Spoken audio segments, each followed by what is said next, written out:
그 월급에 잠이 와?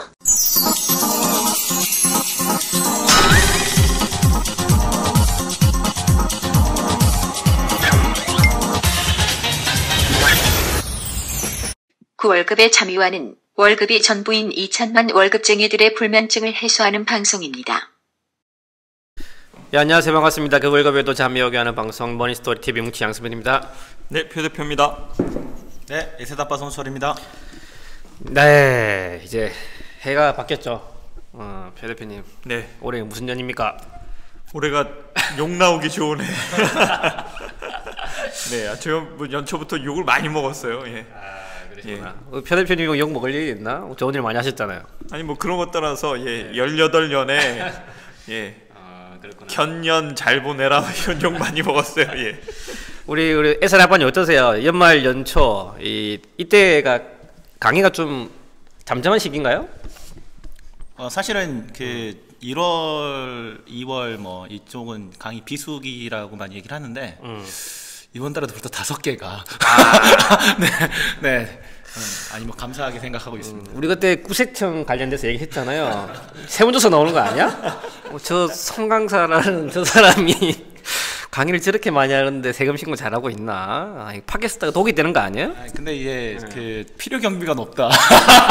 강사료는 네, 이렇게 지적 재산권이나 이런 쪽에서 나오는 것들은 좀 필요 경비를 높게 쳐주더라고요. 그래가지고 많이 하라는 얘기겠죠. 좋은 일이니까. 네. 2018년 저희 또 첫 회 방송을 시작하는데 벌써 저희가 5년 차예요. 5년 차. 횟수로 5년 차고 시즌 2는 이제 2년 차. 좀 있으면 이제 만 1년이 되어가죠. 우리 표 대표님. 네. 뭐 그동안에 아주 열심히 우리 청취자분들한테 도움 주셨는데 해보시는 거 어떻던가요? 저야 뭐 그냥 만들어진 밥상에 예, 수저 하나 얹어서 같이 조인했던 건데 예, 재밌는 경험이었고요. 그 좀 더 핵심적인 내용을 전달해 드리려면 어떻게 해야 될까 뭐 이런 고민도 좀 생기고 그렇더라고요. 딱 들으셨을 때 딱 도움 받으실 수 있는 그런 내용들. 그러니까요. 우리 에살 아빠님 어떠셨어요? 사실 저희가 하는 얘기가 어떻게 보면 좀 재미없는 얘기들일 수 있잖아요. 왜냐하면 자극적인 게 좀 아니니까. 그렇지. 자극적이게 사실 그렇게 할 수도 있거든요. 요즘 자극적인 주제가 얼마나 많습니까? 비트코인도 그렇고 뭐 여러 가지 것들이 많은데 그럼에도 불구하고 그런 자극적인 얘기를 하기보다도 실제 정말 도움이 될 수 있는 내용들을 말씀드려야 된다고 생각하는데 뭐 아직 멀었지만 그런 면에서 좀 좋은 일을 하고 있다 이렇게 좀 자부심이 좀 있습니다. 감사합니다. 자극적인 거 한번 해보죠 뭐. 자, 첫 번째 자극적인 거 돈 관리, 부자들의 돈 관리. 참 이게 또 새해가 되면 다들 이제 새로운 계획을 세우면서 또 돈 관리 관련돼서 또 많은 반성들을 하고 새로운 계획들을 잡는 아주 중요한 시기이죠. 그래서 2018년 또 새해에도 많은 분들이 어떻게 하면 돈을 잘 벌어볼까에 대한 관심이 있을 텐데 이 재테크라는 단어가 좀 이상해. 어떤 것 같아요 이게? 일반적으로는 저희가 그 돈의 이익만을 쫓는 기술이라는 뜻에서 재테크를 별로 선호하진 않는데 뭐 약간은 뭐 대명사 같이 돼버린 개념도 없지 않아 있죠. 예, 뭐 재무 설계가 맞고 재테크가 틀리다 이런 거보다 바른 재테크 하셔야 되는 게 중요한 이슈가 될 수도 있을 것 같아요. 아니 또 자극적인 얘기 해달라니까 또 바른 얘기 하시려고 하시는 건데 나 조만간 잘릴 것 같아. 네, 그래서 오늘은 이제 부자들의 돈 관리를 좀 우리 엿보면서 우리 학수저, 우리 청취자분들 어떻게 좀 벤치마킹 할 수 있지에 대해서 얘기를 할 건데 어떤 내용이죠 오늘? 뭐 사실 연초에 그런 얘기들 많이 하잖아요. 올해 뭐 좀 잘해보자. 그 중에 하나가 여러 가지 많이 하지만 이를테면 뭐 금주. 아니면 운동 뭐 이런 것도 있는데 돈도 참 중요하잖아요. 근데 돈 참 중요한데 우리가 다 알고 있지만 사실 실천하기 어려운 것들 그런 것들 한번 이번 시간을 통해서 얘기를 좀 나눠봤으면 좋겠습니다. 근데 이게 저희도 이제 뭐 고객분들을 관리하고 이제 뭐 또 여유가 있으신 분들을 관리하지만 조금 돈 관리 그리고 돈에 대한 생각들이 좀 있으신 분은 틀린 것 같아요. 네. 그렇지 않아요? 그런 사람들한테 돈이 붙는다 뭐 이런 얘기도 하죠. 네, 그러니까 이게 부자들의 좀 일반적인 습성이나 이런 공통된 특징들이 있는데 좀 그런 내용들을 가지고 한번 얘기해 보도록 하겠습니다. 첫 번째가 뭐죠? 일단은 첫 번째가 이제 이른바 차별 비용이라고 하는 건데 제가 만나본 이제 자산가들, 부자들은 기본적으로 비용과 자산에 대한 개념이 명확하신 것 같아요. 그러니까 비용은 이렇게 생각하시면 되겠죠. 그냥 한번 써버리면 끝인 거. 그러니까 그 당시 기분은 좋을 수 있을지 모르겠지만 이게 뭐 나중에 나한테 돌아오지 않는 게 비용이라고 볼 수가 있고 자산은 뭐 지금 어딘가로 돈이 나가지만 이게 쌓여서 나중에 나한테 다시 돌아오는 뭐 이런 이를테면 연금이라든가 집 사거나 상가라든가 이런 것들이 있는데 자산가들을 그러니까 부자들은 기본적으로 이제 자산 사는 걸 좋아하시는 그런 성향들이 있는 것 같아요. 돈이 생겼을 때. 아니 우리도 사고 싶은데 돈이 없잖아 일단은. 네. 네. 네. 근데 이제 일반 분들은 이제 비용을 지출을 하죠. 그러니까 이를테면 열심히 돈을 모아서 이제 5천만 원을 모았단 말이에요. 그러면 5천만 원 생기면 뭐 할 거냐? 그러면 현재 내 머릿속에 떠오르는 생각. 지금 당장 5천만 원이 생겼으면 나 뭐 할까? 이를테면 복권 당첨금 5천만 원 생겼다. 뭐 할까? 현재 내 머릿속에 떠오르는 생각이 비용 쪽으로 가계신 분들. 올 한 해는 조금 이제 자산 쪽으로 좀 가보는 게 어떨까라는 거죠. 야, 저 바로 그냥 어디, 네. 어디 놀러 갈까 이 생각부터 했었는데. 현 대표님은 뭐가 딱 떠오르는 5천만 원이니까. 5천만 원이면 저도 뭐 좋은 거 하나. 근데 이렇게 생각하셔야 될 것 같아요. 그러니까 저희가 타이틀을 부자라고 잡아서 그런데 아까 이제 뭉치님이 얘기하셨듯이 저희가 새해 되면 뭐 지난해를 살짝 돌아보기도 하고 뭐 이러잖아요. 근데 뭐 할 돈이 없다라고 얘기하시는데 왜 돈이 없나 이렇게 살펴보면 이런 작은 행동들이 쌓여가지고 저희한테 돈이 없는 거거든요. 그러니까 그런 걸 바꿔내는 게 뭐 그 목표가 부자가 아니더라도 아주 좋은 출발점이 되는 건 부정할 수 없죠. 네네네. 그러니까 실제적으로 그 5천만 원이 좀 그러면 그냥 보너스라고 얘기를 해보죠. 보너스. 좋다, 직장인들이 이제 뭐 갑자기 연말에 뭐 보너스도 성과급. 받고 성과급 받을 수 있잖아요. 네. 500만 원, 1000만 원 이렇게 받을 수 있단 말이죠. 네. 그러면 이를테면 다음 달에 1000만 원 생긴다. 그러면 많은 분들이 다음 달에 생기는데 이번 달에 땡겼어요. 네, 그러니까 이제 이런 한 패턴인 거거든요. 그러니까 머릿속이 현재 이렇듯이 다음 달에 돈이 생기니까 이번 달에 더 써도 돼. 이런 게 이제 일반적인 분들의 습관이라면 자산가 분들은 다음 달에 어떤 돈이 생기니까 일단 저축해놨다가 의미 있게 쓰려면 어떻게 하는 게 좋을까? 쓰더라도 계획을 세워서 쓴단 말이죠. 그러니까 이러한 부분들에 대한 개념, 이게 이제 차별 비용인데 이게 어떻게 보면 우리가 새해 들어서 좀 의식적으로 습관을 바꿔보는 게 어떨까 그런 생각이 듭니다. 야, 참 이 지출 습관이 무섭죠. 뭐 쉽지 않은 것 같은데 좀 그래도 이제 그 부자들의 공통된 그 습성은 어떤 차별 비용에 대해서 좀 자산에 대한 개념이 다른 일반인들과 좀 차별화가 있다. 그런 부분들이 저희가 조금 배울 부분인 것 같습니다. 네. 그리고 이제 한 가지 여쭤보고 싶은 게 있는데 부자들은 이것만 없고요. 일반 사람들은 이것만 있어요. 이게 뭔지 아시겠어요? 자, 다시 한번. 부자들은 이것만 없고 일반 사람들은 이것만 있습니다. 뭘까요? 불안한데. 비자금? 뭐죠? 네, 이건 바로 이제 일에서 버는 소득입니다. 근로소득. 그러니까 부자들은 다른 소득이 워낙 많아. 그러니까 굳이 일을 안 해도 돼. 근로소득만 없는 거예요. 근데 일반 사람들은 다른 게 없어. 일을 안 하면 안 돼. 욕하면서 직장 나가고 이제 이런 거죠. 일반 사람들 근로소득만 있는 이런 거죠. 그래서 지금 당장 우리가 어쩔 수 없이 일을 하더라도 우리가 흔히 뭐 이제 영어 발음이 좋지 않지 파이낸셜 프리덤이라고 얘기를 하잖아요. 재정적인 자유. 뭐라고요? 네. 파이낸셜 프리덤.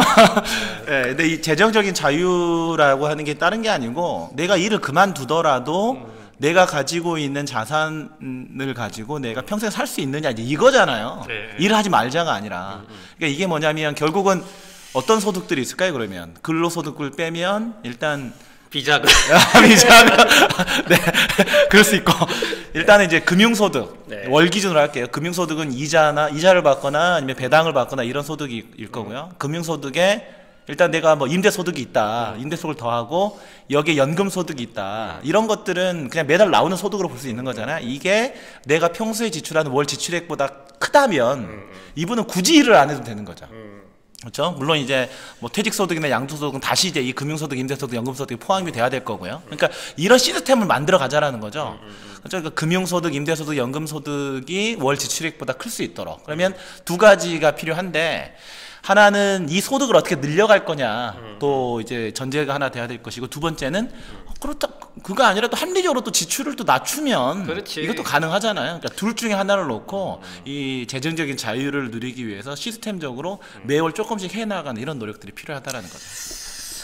경제적 자유 좋죠. 저도 이제 조만간에 달성할 저 개인적인 그 목표 얘기를 하는데, 이게 곰곰이 보니까 버는 것도 중요한데, 예, 지출을 최저화시키는 거, 예, 그게 더 중요하더라고요. 그렇지 않아요? 완전 중요하죠. 완전 중요하죠. 근데 이게 자본주의 사회에서 안 쓰고 행복한, 덜 쓰고 행복한, 이게 쉽지 않을 것처럼 생각들을 많이 하시니까 저희가 딱 벽에 부닥치는데, 한번 그런 노력을 해보시는 게 쉬워요. 그 뭐 아주 저희 뻔한 얘기지만 10,000원 버는 게 쉽습니까? 아니면 10,000원 아끼는 게 쉽습니까? 버는 거보다는 아끼는 게 쉽거든요. 그런 것 좀 가지셔야 되고, 그 에셋 아빠가 잘 얘기해 주셨는데, 저도 근로소득만 있거든요. 예, 안타까운 것 같이 생각이 드는데, 저희도 근데 언젠가는 근로소득이 없어질 시점이 와요. 은퇴 시점이 오는 거죠. 예, 근데 그때 그러면 부자처럼 근로소득 없이도 잘 살 수 있으려면 지금 잘 준비하셔야 되니까 정신 바짝 차려야죠. 예. 2천만 월급쟁이들의 금융호구 탈출을 위한 그얼잠 프로젝트, 특허받은 로봇 자산관리 플랫폼 포트윈과 함께합니다. 세부사항은 머니스토리 TV 홈페이지에서 확인하세요. 저는 근로소득만 없어요 지금. 진짜요? 진짠데? 야, 이거 제 부자인가? 지출이 최적화되어 있는 거 아니야? 그런 건가? 그래서 이제 근로소득 이외에 이자, 금융소득, 임대소득, 연금소득과 같은 이제 자기의 육체적인 노동을 제공하지 않고 벌을 수 있는 소득. 어찌 보면 이게 불로소득인데? 그렇죠. 그렇지 않아요? 네, 불로소득이죠. 그래서 예전에도 말씀드렸던 적이 있는데, 저희가 상담해 보면 그 공무원들이나 이런 분들, 그러니까 공적 연금 제도가 이제 이른바 이제 직역연금이라고 하잖아요. 그러니까 이런 뭐 선생님들이나 공무원들이나 이런 분들이 시뮬레이션 해보면 은퇴 후에 상당히 현금 흐름이 좋습니다. 연금 때문에 그런 거죠. 근데 이제 이 공무원분들이 이렇게 은퇴 이후에 삶의 질이 높을 수가 있는 거를 부러워만 하지, 실제적으로 일반 사람들은 연금을 만들려고 노력은 또 하지 않거든요. 그래서 소득의 10% 정도는 좀 장기적으로 좀 나의 어떤 노후 생활을 위해서, 이 재정 자유를 위해서 좀 저축을 해 놓는 이런 부분들이 필요하겠다라고 좀 강조드리고 싶습니다. 네, 좋은 내용입니다. 자, 두 번째 또 목표 설정에 대한 얘기인데, 참 이게 이제 뭐 나름 이제 재무 강의도 많이 하시고 하시지만 매번 빠지지 않는 주제인 것 같아요. 예, 그리고 이제 매년 저희가 방송을 하지만 어찌 보면 제일 간과하기 쉽지만 또 제일 중요한 부분인 것 같기도 하고, 목표 설정 중요하죠. 이게 저희가 똑같은 날이잖아요. 어떻게 보면 12월 31일이나 1월 1일이나 똑같은 해가 뜨고 똑같은 날이에요. 근데 그런 걸 저희가 뭐 서로도 뭐 복 많이 받으라고 독려도 하고 뭐 이런 이유가 한번 끊고 생각하실 기회를 드리는 것 같거든요. 그러니까 이런 시점에선 저희가 목표 얘기 당연히 한번 또 해야 됩니다.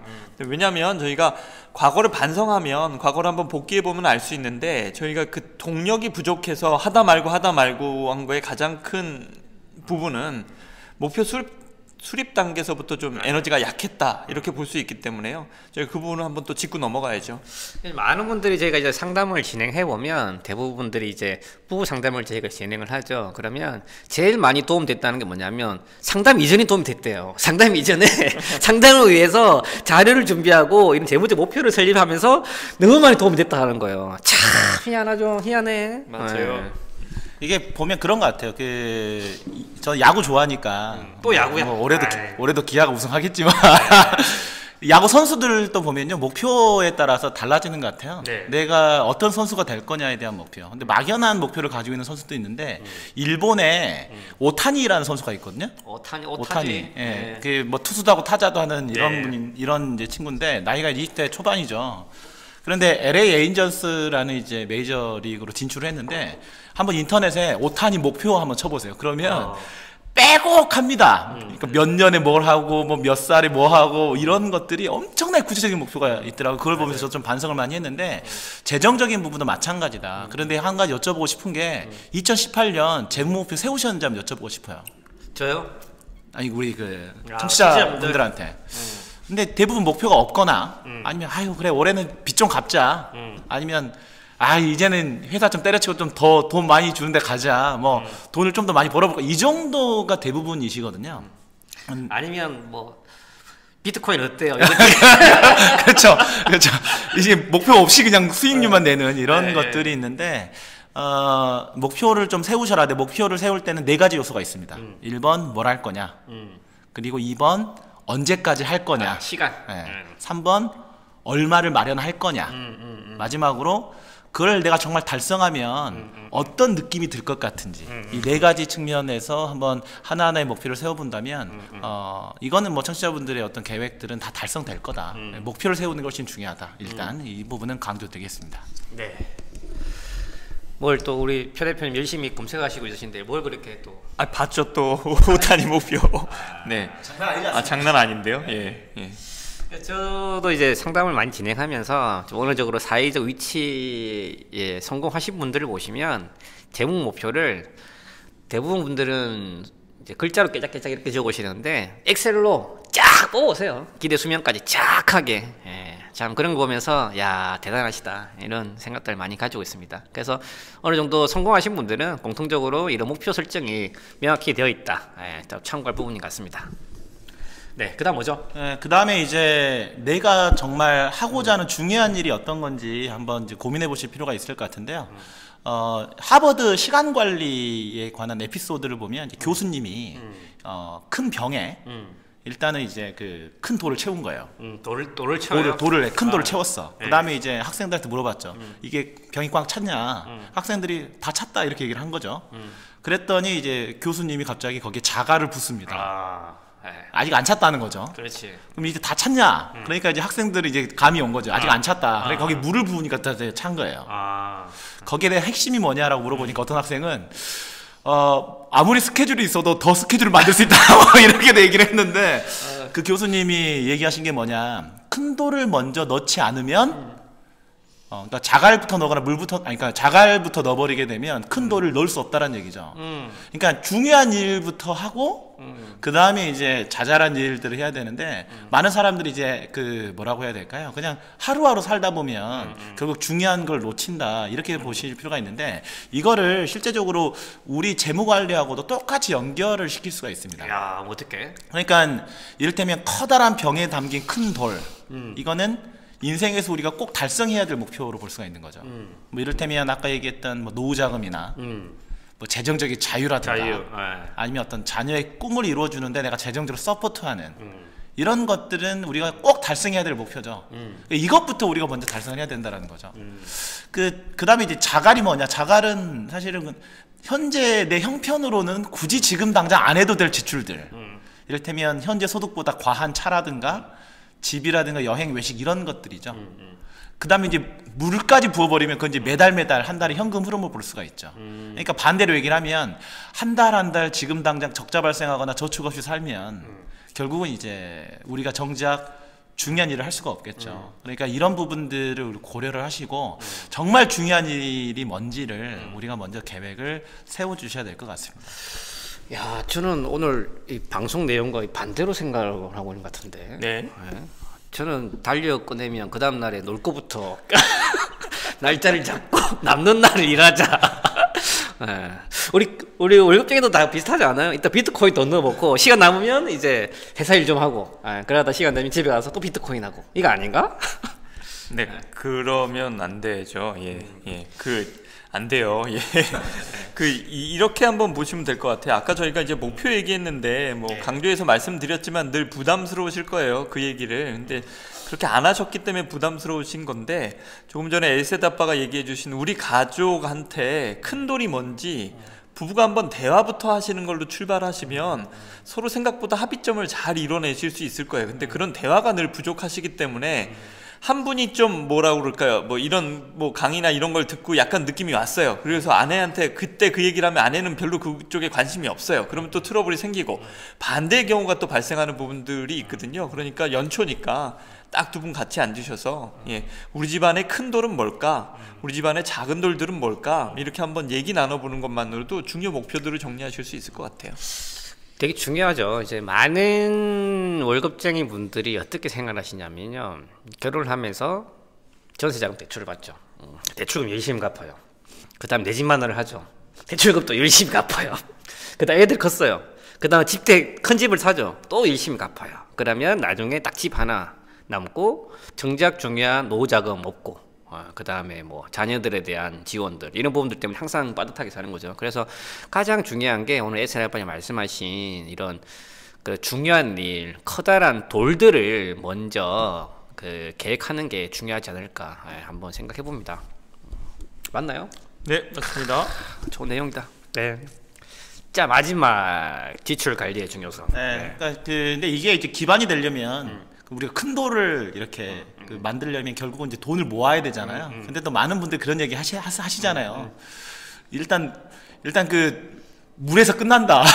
물에서 끝난다. 그러니까 매달 너무 빠듯하게 산다 이렇게 하는데 월급이 사이버머니죠. 그렇죠. 그렇죠. 로그인 뭐 로그아웃 뭐 이런 로그인 얘기로. 로그아웃 통장이 없고. 네, 근데 이제 지출 관리가 돼야 우리가 무엇인가 이제 저축도 하고 큰 돈을 마련할 수 있지 않겠습니까? 근데 한 가지 강조드리고 싶은 게 매월 지출 관리를 할 때, 그러니까 어떤 걸 사고 싶을 때는 어차피 매월 고정적으로 나가는 건 어쩔 수 없고 그렇죠. 충동적으로 뭔가 사고 싶을 때는 세 가지만 명심해라. 이웃집 100만 원장에 나온 말인데 1번 저게 정말 나한테 필요한 거야? 예, 저 정말 그러니까 혹할 수는 있잖아요. 근데 정말 나한테 필요한 거야? 2번 이게 두 번째는 뭐냐? 네. 저게 지금 당장 나한테 필요한 거야? 당장 필요하냐? 그게 아니면 또 어디 집어넣고 안 쓸 수도 있잖아요. 3번 이게 3번이 정말 중요하거든요. 내가 저 물건을 살 수 있는 형편이야? 네, 이게 정말 중요하죠. 그러니까 사실은 1번과 2번이 충족을 하더라도 그 형편이 안 되면 계획을 세워서 돈을 모아서 살려는 이런 부분들이 지출 관리에서 매우 중요하지 않나 이런 생각이 듭니다. 참 지출 관리는 중요한데 너무 뻔한 얘기잖아 이거. 근데 이게 참 잘 안 돼요. 이게 어떻게 해야 돼 이거? 알지? 근데 살 때마다 내가 물어봐야 돼. 저거 정말 필요하냐? 저게 정말 당장 필요하냐? 형편이 될까? 아니잖아 이게. 우리 그냥 바로바로 끊어버리는데. 이 충동적인 지출을 좀 어떻게 통제하는 게 있어요? 근데 방법이? 쉽지 않다라는 걸 알고 가는 게 일단 중요하고요. 한 두 가지 정도로 한번 정리해 보면 도움이 조금 되시지 않을까 싶어요. 두 가지나? 대한민국의 경제가 많이 성장했잖아요. 네네. 근데 저희가 행복 만족도 조사하면 뭐 다들 행복하지 않을 거라고 예상들을 하신단 말이에요. 그리고 결과도 당연히 그렇게 나오고. 근데 그거에 대해서 명확히 정리한 내용을 제가 하나 봤는데 공감이 되게 가더라고요. 그러니까 경제가 성장한다는 건 뭐냐면 어제보다 더 나은 물건, 어제보다 더 나은 서비스가 만들어진다는 거예요. 경제 성장이라는 건. 그러니까 사람들이 그걸 사거나 향유하지 못하면 지속적으로 행복하지 못하다는 거예요. 그러니까 그 고리를 뭔가를 끊어내야 되는 게 필요했죠. 저희가 조금 더 좋아진 핸드폰 하나에 막 목숨을 걸고 달려들 이유가 있진 않을 수도 있다는 거죠. 여기서 두 번째 얘기가 나오는 게 이게 당장 필요한 물건인가라는 이슈에서 그 물건의 본질이 뭔가를 좀 생각해 보실 필요성이 있어요. 내가 핸드폰이 이제 필요하다라고 했었을 때 내가 이 사는 핸드폰의 본질적인 내 필요성은 뭔가 뭐 이런 걸 생각해 보시면 그 부가 기능이나 조금 더 나아진 거 뭐 이런 거 홍채 인식 뭐 이런 거에 현혹돼서 막 이렇게 지르시는 게 좀 적어지지 않을까. 근데 그러려면 제일 중요한 자존감이 좀 있으셔야 되는 게 내가 이 물건을 살 수 없는 형편이라고 생각했었을 때도 내 밝은 미래를 보면서 참으실 수 있는 자존감도 좀 포함되니까 어려운 일이긴 합니다. 근데 꼭 해내시면 어떤 거보다 명약이다 이렇게 말씀드릴 수는 있어요. 좋다. 오늘 또 주옥 같은 말씀을 많이 남기시는데 연습 좀 많이 하셨나 봐요. 새해잖아요. 자, 부자들의 재테크, 부자가 되고 싶죠. 정말 근데 쉽지는 않은 길인 것 같아요. 그래서 오늘은 이제 본질적인 얘기도 이제 많이 얘기해 주셨는데요. 어찌 보면 재테크 자산 관리의 본질 자체가 수익만에 있지는 않다. 그걸 통해서 추구하고 싶은 방향, 그리고 삶에 대한 행복이 뭘까에 대해서 진지하게 한번 고민해보며 시간을 갖는 게 어떨까 한번 생각해봅니다. 자, 2018년 새해가 밝았고요. 또 새로운 재테크, 새로운 자산관리, 또 새로운 재무계획을 가지고 시작하는 시점입니다. 많은 분들 파이팅 응원드리고요. 좀 추가적으로 좀 궁금하신 부분들, 그리고 뭐 또 도움이 필요하신 부분도 있으시다면 저희 머니스토리 TV 홈페이지에 들어오셔서 메모 남겨주시면 저희 캐스터분들 틈틈이 열심히 답변 드릴 수 있도록 하겠습니다. 자, 올 한해도 우리 겨울잠 청취자분들 많은 응원 부탁드리며 마무리하도록 하겠습니다. 감사합니다. 수고하셨습니다. 감사합니다.